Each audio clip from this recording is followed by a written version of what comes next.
Back to your latest screening of the film, The Courtroom, or The Sentence, whatever you say.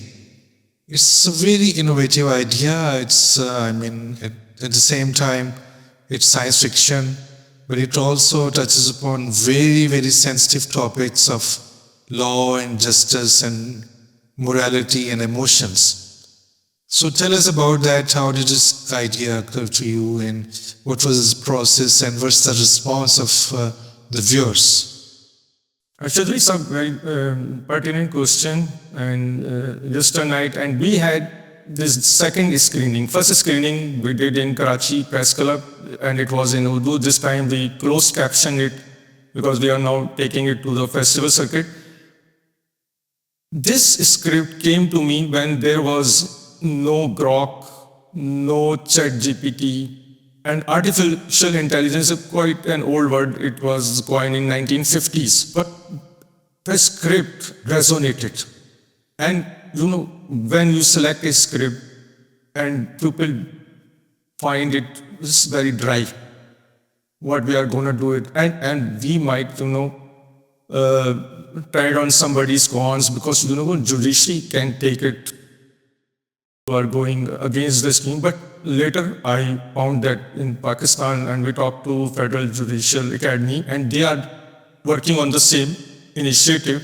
So I'm very glad. And last night, What do you mean? Was they making a film? no, they are literally working how to bring artificial intelligence in making verdicts at some level.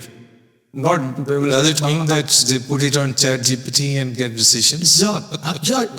And all over the world, because there is a backlog of billions of cases, Okay. and people are going from pillar to post. Justice delayed, justice denied. So our catchphrase is that justice is not blind; it is artificially intelligent.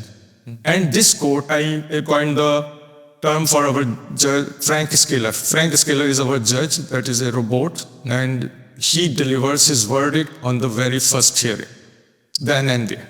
Okay. So that time traveler comes from, because it's a futuristic film, he goes to 252 from 2032. When he comes to 2052 from 2032, he is flabbergasted to see that he is being presented before a AI judge. Okay.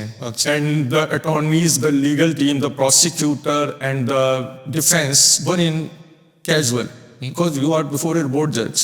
Okay. So you don't have to, wear that All that black coat. paraphernalia. You don't need it. And our proponent or the protagonist is against an artificially intelligent judge because of the sentiments and lack of expressions and emotions. Although he is a character who defies gravity and these laws of gravity, and goes into quantum physics realm with time traveling, and now he's defying the judge.